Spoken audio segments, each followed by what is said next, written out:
On the second day, Alvarez called. Two of the objects from the hidden room had preliminary matches. The child's shoe belonged to an unsolved missing persons case from 1998. The wedding ring may have belonged to a woman reported missing in 2007 whose body was never found. Daniel felt cold all over. Are you saying someone used that room? I'm saying someone wanted access to the house without the people living in it knowing, Alvarez said. And I'm saying the timeline may be longer than we thought. What about the previous owners? We spoke to the wife. And? She said the basement light used to turn on at the same time every night. They moved out 6 months after buying the house. She said her husband became obsessed with it, started sleeping downstairs, stopped going to work, claimed he heard knocking behind the wall. What happened to him? He disappeared. Disappeared? One night he went into the basement and never came back. No signs of forced exit, no evidence he left the property on camera. Nothing. That doesn't make sense. I know. Daniel almost laughed at that. It was the first honest thing anyone had said. He should have walked away from the house then, put it back on the market, taken the loss, let the property become someone else's problem. But fear doesn't always drive people out. Sometimes it traps them in place. Sometimes it convinces them that leaving without understanding is worse than staying. Daniel went back on the fourth night.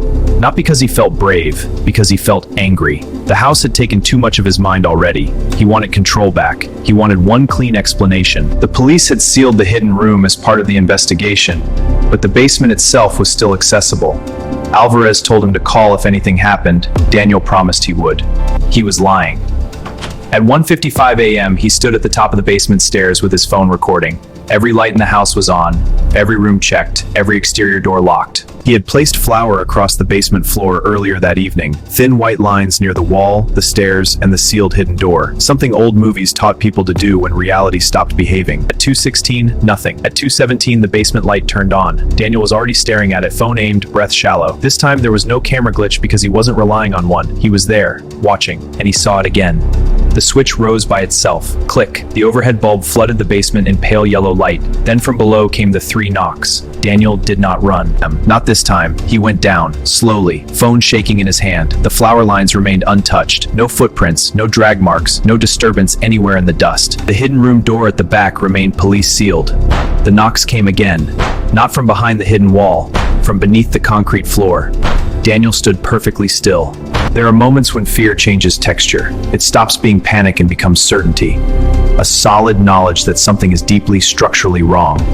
He backed away and called Alvarez. A detective arrived with 2 officers in less than 15 minutes. They found Daniel standing in the driveway, barefoot, unable to explain why he had left his shoes inside. He told them about the knocks from below. Alvarez listened, then walked straight into the basement. The officers followed. A minute passed, then 2. Then one of the officers shouted for equipment. When they brought Daniel down, Alvarez was kneeling beside the old workbench. It had been bolted to the floor by the previous owners. Underneath it, almost invisible beneath rust and shadow, was a rectangular seam in the concrete, a hatch, hidden in plain sight. It took crowbars and nearly 10 minutes to pry it open. The smell that emerged made one of the officers step back immediately. Not rot, not exactly. Earth, stale air, trapped time. Below the hatch was another narrow shaft, this one leading even deeper than the concealed room behind the wall.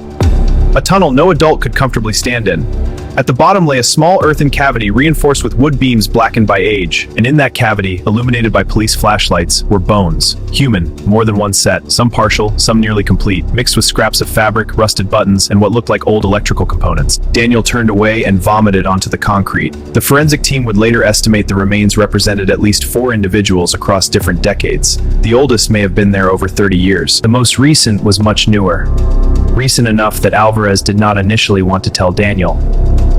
But he did, because by then the truth was worse in fragments. The newest remains likely belonged to the previous owner's husband, the man who had vanished after becoming obsessed with the light. They believed he had found the lower hatch, gone down, and never come back up. How? Daniel asked. If it opens from the top, how does somebody get trapped down there? Alvarez didn't answer immediately. Then he said, "That's what we're trying to understand." The days that followed brought headlines, reporters, old cases reopened, interviews with former residents, and the kind of ugly public fascination that gathers around houses when they stop being homes and become stories. The police uncovered a history the property records never showed clearly. The original structure had been built over an older foundation. Before that, the land had belonged to a family connected to several disappearances in the area in the late 70s. No charges had ever stuck. Too little evidence. Too many rumors. One retired investigator claimed there had always been whispers about the basement. About sounds. about lights, about a room no inspector could ever find twice the same way. Most of it sounded like folklore dressed up as testimony, but the remains were real, the photographs were real, the objects on the shelf were real, and none of it explained why the lights still turned on At 217. because it did, even after the hidden room was opened. Even after the hatch was found, even after the police cut power to the concealed wiring and removed sections of the circuit entirely, the basement lights still came on at 217. Alvarez saw it himself on the third return visit. Daniel moved out for good. He should have felt relief. Instead, he felt something stranger, like the house had noticed. For the first week in his apartment across town, he slept in fragments, jerking awake to imagine sounds. He checked clocks compulsively. 1:58, 2:03, 2:11. On the eighth night, he woke without knowing why and turned his head toward the digital alarm clock on the bedside table. 2:17. Yellow light stretched in a thin line under the closet door. Daniel sat up so fast he nearly fell. The apartment had no basement. He stared at the closet. Light was definitely coming from inside. Then, very softly, from the other side of the door came 3 knocks. He didn't open it. He sat frozen until dawn painted the room gray. When sunlight finally reached the carpet, the line of light was gone. The closet was empty. Nothing inside but hanging shirts, shoes, and a stack of unpacked boxes on the floor. He almost convinced himself he had dreamed it. Until that evening, when he found a fine layer of dust on the shelf inside the closet and 3 small indentations pressed into it. Finger marks, as if someone or something had tapped from the inside. Daniel called Alvarez, who came after sunset and listened without once suggesting stress or trauma or lack of sleep. That was oddly the worst part.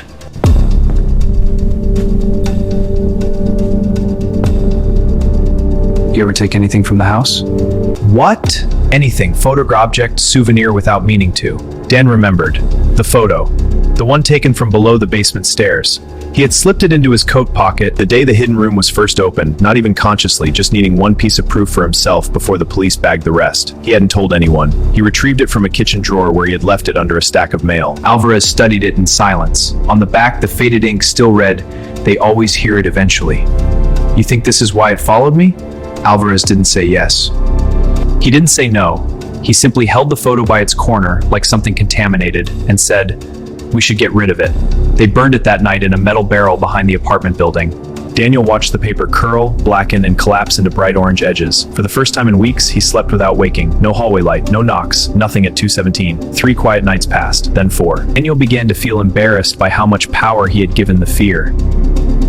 Maybe it really had been the photo. Maybe trauma just needed a shape and had borrowed the house. Maybe all of it could still be fitted into some cracked but usable explanation. On the 5th night, Alvarez didn't answer his phone. On the 6th, Daniel learned why. The detective had been found dead in his home. Natural causes, they said at first. Heart failure. The responding officer told Daniel off the record that Alvarez had been discovered sitting upright on the floor of his hallway at 2:23 a.m., facing the basement door of his split-level home. The basement light was on, and there were burn marks in a metal barrel behind his house, mixed with the melted remains of a photograph. Daniel never asked for the official report. Some knowledge stops helping once it reaches a certain weight. Months later, the house was demolished. The excavation beneath it continued for weeks. More remains were recovered. More old cases reopened. Newspapers called it one of the most disturbing property investigations in the county's history. People drove by the empty lot and slowed down, expecting to feel something. Most felt nothing, but neighbors nearby would later mention one detail to reporters that didn't make the headlines. Even after the structure was gone, a temporary floodlight placed over the excavation trench began switching on by itself every night, exactly at 2:17. Workers refused overnight shifts. 2 quit. One claimed he heard knocking under the soil. Daniel lives in a different city now. Different job, different street. He does not talk about the house unless someone asks directly, and almost nobody does because almost nobody knows. He keeps no basements in his life anymore. No lower levels. No hidden doors. No houses older than 20 years. He sleeps with the hallway light on, which he hates because it makes him feel like a child. But some habits are less embarrassing than fear. He tells himself the story ended with the demolition, that whatever had rooted itself there was buried, scattered, exposed to daylight, broken apart with concrete and machinery and scrutiny. He tells himself that often. Then last month, in a hotel room 3 states away, he woke at 2:17 to a line of yellow light stretching beneath the bathroom door. And before he could move, before he could even breathe properly, there came 3 slow knocks from the other side. If this story got under your skin, subscribe. Because sometimes the scariest cases aren't about what was found in the house. They're about what refused to stay there.